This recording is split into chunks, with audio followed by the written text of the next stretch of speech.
Welcome to the Microdosing for Healing podcast. I'm your host, Casey Garrett, and together we'll be discovering and learning from inspiring voices of healers, medicine keepers, and visionaries. Every episode, we'll explore the world of health, vibrant wellness, and natural medicine for a new era of human society. Welcome to today's episode. Hello, everybody. Welcome to the Microdosing for Healing podcast. I'm so excited to create and share with you today a special episode that is based on the real-time, real-world, what I'm kind of seeing on the ground this year in our Microdosing for Healing community and program. So those of you who've been in the healing arts, therapists, coaches, guides for many, many years, a lot of us have talked for decades around this moment, like this moment where we start to really, really see changes that have been really bubbling under the surface for many, many years. And it's here. And it's so exciting because a lot of us have been talking about this moment for many, many years. And to see these shoots starting to come up from under the earth, visible in people, is so exciting. It's also really destabilizing and it's also really weird, but it's happening. And so I wanted to share some of the things that I've been seeing in microdosing practice that are signs and indicative of these transformations that are happening. A lot of people ask me, microdosing for healing, like why healing? Why center everything around healing? And I do so because I really believe, after being in this field for 30 years, healing is fundamental to our evolution. It's fundamental to our personal lives. It's fundamental to our growth as a collective, as a country, as a human species going forward. It's what we need most to do in this moment. So I really invite people to center healing in your life. It will bring you untold rewards in every single area of your life. And in healing, you are contributing to the changes that we want to see on the planet today. So thank you for being here. And I'm so excited to dive in. So one of the things on tippy top of the list that I wanted to invite would be to reframe our relationship with emotion. It's one of the things that really takes people aback because it's so antithetical to our conditioning of what we think healing is when people start to microdose, often very quickly, emotions can surface. Emotions can become more pronounced, more nuanced, more powerful, but also emotions that you're very unfamiliar with can surface. And you're like, what is this about, right? And we're so conditioned and programmed to label emotions or term certain emotions negative or positive or good or bad. And I really invite kind of a reframe of emotions at large, because emotions can tell us so much. So many times they're pointing a little unspoken arrow exactly toward our healing, exactly to the root and the source that we're getting to. They're there for our curiosity, right? To open up new inquiries, new ways of thinking. They're bringing us into balance in many ways. In many ways, our emotions serve as little, levers to what we have not been allowing ourselves, what we have been denying. Our emotions are there to kind of tug at us and bring us back into balance. And also, we tend to label emotions good or bad, right? Anger is uncomfortable and bad. Grief is highly uncomfortable and bad. And so we try so many things to suppress them, distract from them, run away from them, speed our way through them, when really, really these big, powerful emotions are energy. They are frequency, they are vibration. And so I invite people in their practice. This is really coming up powerfully right now because I think people are able to heal at a much higher, faster level right now than ever before in our lifetime, which is so exciting, but it's also very uncomfortable because it can happen with such speed, is people can have these big, big emotions surface. And right away they go into labeling them and trying to manage them and deal with them, when really it is just an energy in the body, oftentimes coming up for release. Oftentimes it's old grief, lineage deep. Sometimes it's big, big, big emotions of anger that are linked to boundaries or lack of boundaries previously in our lives or other lifetimes. So working with emotion as an energy, as a frequency, take the labels good, bad, all the things we do to categorize life, and really understand that it's just a frequency. It's just an energy that we have a lot of control over. And when these things do come up, it's more working with them than it is trying to control and manage our emotions. So when you're starting practice or when you're reigniting your practice, I invite you to, as emotions come up, think of them as a gift. Think of them as insight, and think of them as something you're going to kind of dance with and play with, and that are going to be so rich and full of information for you as you move through your process. 2, the second thing I wanted to touch on is really being open to letting go of your story, letting go of your identity, kind of the narratives that you have told yourself, that other people have told you. One of the fundamental issues that I see over and over and again in our programs, especially the older someone is and the more conditioned they are, is we have been so steeped in our culture of self-reference, of the story of ourselves, the emphasis on talk therapy, talking about our trauma that defines us, these stories that define us, our disorders, our disease, our traumas. And I don't mean to say we're bypassing them or ignoring them.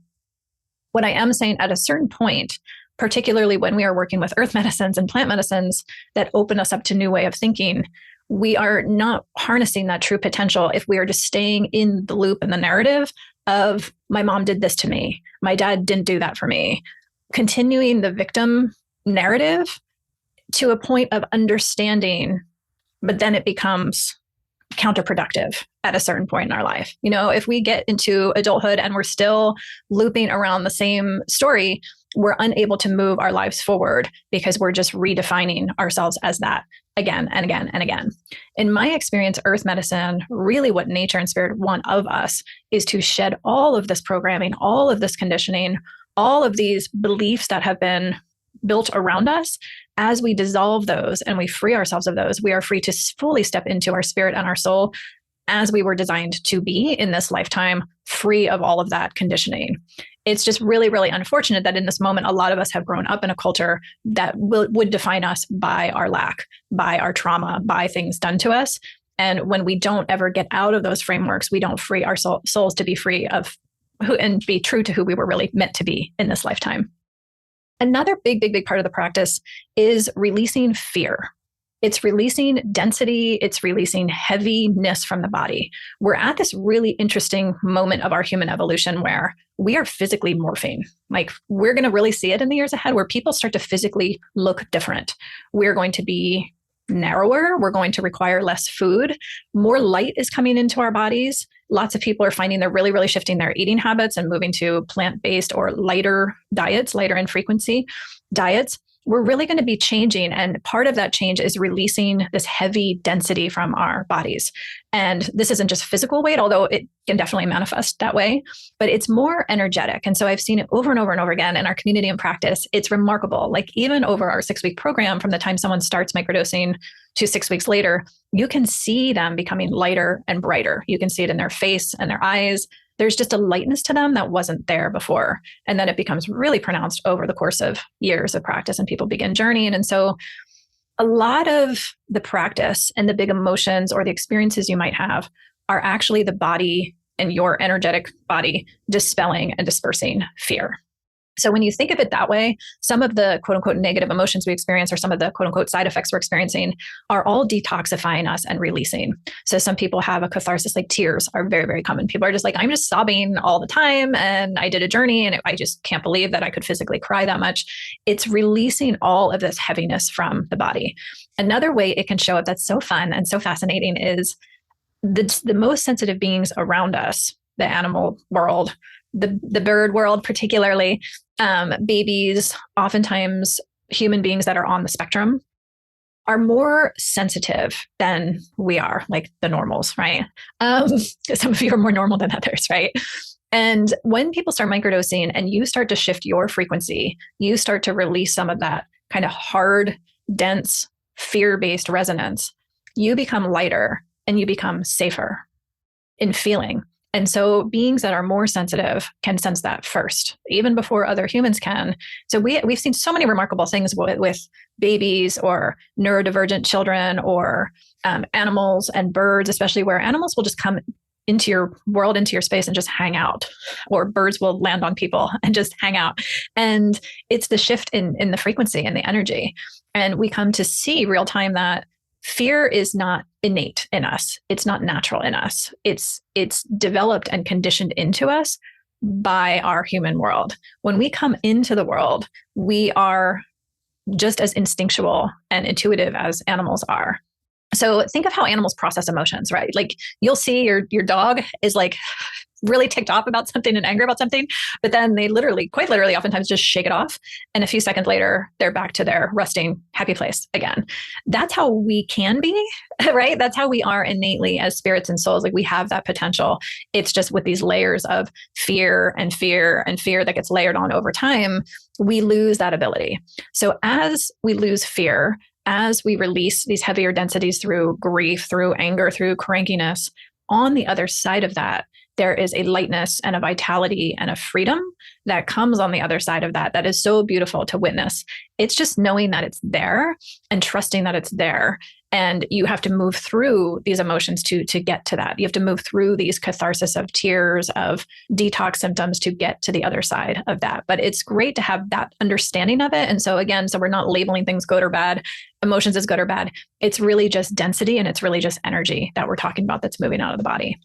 Another thing that is so great to keep close to you with practice when you're first starting out particularly, and right now particularly, that I want to commend our most recent group participants because they just blew me away. They were remarkable in this respect. So a lot of practice, when you start, you will come, it's important to have your intention and it's important to have a framework and a focus just because our human minds excel with that. Most of us do really, really well to have to kind of combine our mental, physical, spiritual, emotional bodies into a goal and an intention is really, really helpful and serves our practice. However, part of the practice is having and cultivating the humility that there are so many forces out there beyond our comprehension and far bigger than our understanding presently of the world and of consciousness. And so while we set an intention, it's really, really important to also hold a deep sense of trust with the process, with nature, with the medicine, with spirit, that everything that is happening, the timing of how it's happening, the way it is happening for you. And it's a wisdom that is so greater than we have within ourselves at the time. So I really, really saw this remarkably in our last program where, sometimes big emotions came up or weird emotions came up or weird things started happening. And they did a remarkable job of just treating it with curiosity and trust and faith that this was happening for a reason and a purpose, even if they couldn't see it at the time. So for example, there was one woman in the group who just had a remarkable mind. She has such a remarkable mind, exceptionally intelligent, exceptionally bright. She is in a leadership role in her life, has to make a lot of decisions, and is very used to being in that kind of deciding, that mental place of deciding. And when she started microdosing, she could almost feel like her mind downshifted. It was the best way. It was like down a gear. And she found herself not being able to think as much. It's not that it dumbed her down necessarily. It shifted her into a different place in her mind, like a different seat. And she found herself able to make decisions almost from a different place, from a more leaned back place, but a wider perspective place. And it actually, you can see, this is why group work is so important, is as you describe these things out loud, sometimes you can see the greater wisdom and why the medicine is doing. It's in so many ways, it serves people. It's like the wise parent, grandparent, mentor that you could have, right? It's doing things. And sometimes you're like, why am I doing this? It's like a coach telling you to do this. And it's like, it doesn't make any sense to you yet. But then later on, it's like, okay, if I do really want to become a leader, a next level leader, a leader of the future, a leader that I am growing into becoming, that's what this looks like, right? It was helping her move from this place of short-term mental decision-making, like micromanaging everything, to leaning back, kind of turning down that part of the mind to light up other parts of her that could lead from this higher place, this higher vibration place. It's pretty remarkable, but it takes a lot of courage and it takes a lot of trust, especially in the face of uncertainty, to kind of give it over. To say, I'm going to set my intention. I'm going to do my lifestyle practices. I'm going to live in alignment with my intention. But a big part of me is also going to hand it over to spirit and just trust that what is meant to happen, what is going to happen, is here to serve me, both my intention and perhaps intentions that are beyond what I thought I was capable of, right? So trusting the process is a mantra. I think that's so important, especially right now, to hold, because we all have so much more potential right now, so much more than we know that is possible for us. Next thing, I really, really see the medicine lately working with people to show you your gifts. Kind of as I spoke about a moment ago, we have spent so much time in our modern life talking about what is wrong with us, what has happened to us, these narratives we have created about, who and what we are, instead of focusing on our gifts. What is so unique about us? That I feel is the thread that Spirit wants us to follow, right? And so part of it is kind of the willingness to lay down our stories, lay down our identities up until now, and start to follow these clues and threads that are revealing of our gifts. And I've seen it incredibly remarkably over the last year in our microdosing community of people who have gifts of communication, have gifts of creativity, of time, the time benders that are able to move and really stretch their existence beyond this one realm quite easily. They just have always had it. They just needed to tap into it. So I see earth medicine and microdosing practice being this little key for people that unlocks the gift within them in a really, really pronounced and remarkable way this year. It's, again, speaking to group work, it's so beautiful to see because people kind of have these gifts kind of popping open in themselves, and they're all so different that you can really, really kind of see the future in a way of where we're going away from these standardized, institutionalized roles and conditioning that we grow up with. We're moving into a time where we're really going to be, really development is less about and training academic information into us, and it's more about cultivating and expressing the gifts inherent in us. And when you can see this starting to pop out in groups, it's pretty remarkable. And I think it's a little sign of a clue of what the future and how, quote unquote, education will be in the future. It will be kind of an uncovering of and a cultivation of these spiritual gifts that we all come in with in the future. Another thing I have seen Spirit really, really working with people is adjusting our senses. I know that sounds crazy, but I've seen it again and again and again, and really, really remarkably this year. And so, for example, people notice their eyesight all of a sudden getting far better, or they notice their eyesight lessening, right? And their hearing might start to really, really get remarkably specific in some cases. Taste coming online, and people kind of taste things in a new textured way.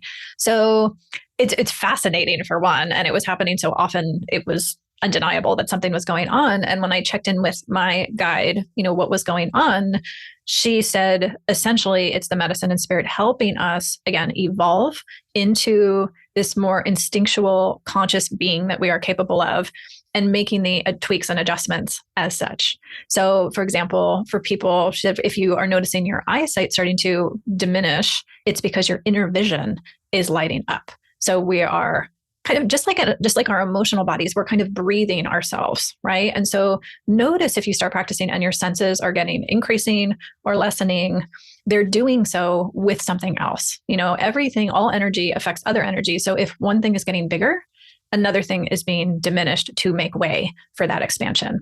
So a lot of the contractions or the negative things that we connote as negative actually aren't negative. The contraction is often making way for an expansion that is concurrently happening or is imminently happening, right? And so again, a big part of the process is just noticing and trusting and not necessarily needing to do anything. That's another big obstacle that people get in their own way, right? Like we're so conditioned to, okay, this thing is happening, it's quote unquote working, but what do I do with it?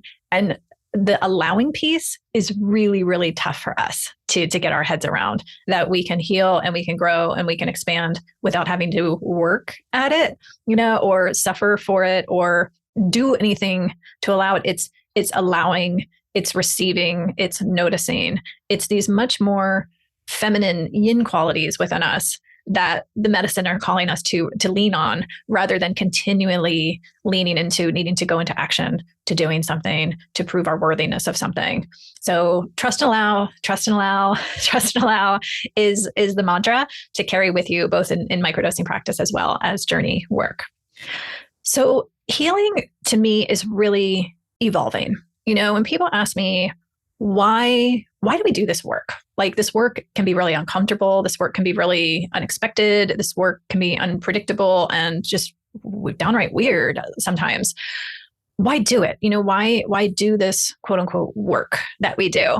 Why do healing at all? And to me, healing is just really, really about transmuting all of our lived experience, all of our past experience, and bringing it through ourselves right? To alchemize it into something that is a higher, brighter, self-aware, more conscious level of being that we are becoming. It makes me so excited to be part of this moment right now because we really, really are a bridge generation. We are really, we have this gift of having one foot in the past and one foot in the future. And yes, it makes it really, really, really interesting to be on the ground in the game in this moment because it's kind of all happening at once. But it's so fascinating also to witness these little seeds and potentials of what we are becoming. And my guide has shared with me again and again and again, the purpose and point of this lifetime, the purpose and point of doing this work, of doing healing work, is to really seed the potential of the future. We truly are the bridge. And so all of the work we're doing to cultivate our consciousness, to cultivate a higher awareness, to cultivate an inner vision, a way to cultivate these untold ways of expression and experience that we're only beginning to tap into as humans. All of the work that we are doing now is laying the foundation and seeding the potential of the future for what is coming behind us or ahead of us. Time is moving a lot right now. So just know that there is as much as you work on your conscious life, present life, relationships, career, whatever it is that has brought you to this practice, it's really, really exciting to me to see the direct, we can see it more than ever now, the direct work we do within ourselves has a near immediate effect on our external reality in a way that I haven't seen in our lifetime before. So it makes healing work, I think, more important and vital right now to our evolution as a species. No pressure, right?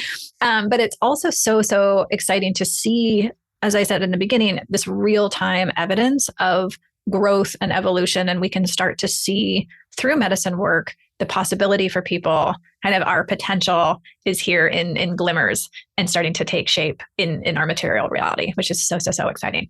So thank you so much for being here. Thank you for participating in practice. We have lots of resources for you. So please do feel free to check out. We have a free 101 workshop for you if you are a beginner that answers all of your questions. And I also invite you to jump in and join our global microdosing community. We gather a number of times each month together. And then we also have our immersion programs that are held seasonally. So thank you for being here. I appreciate all of you. And I'll look forward to seeing you back in a couple of weeks.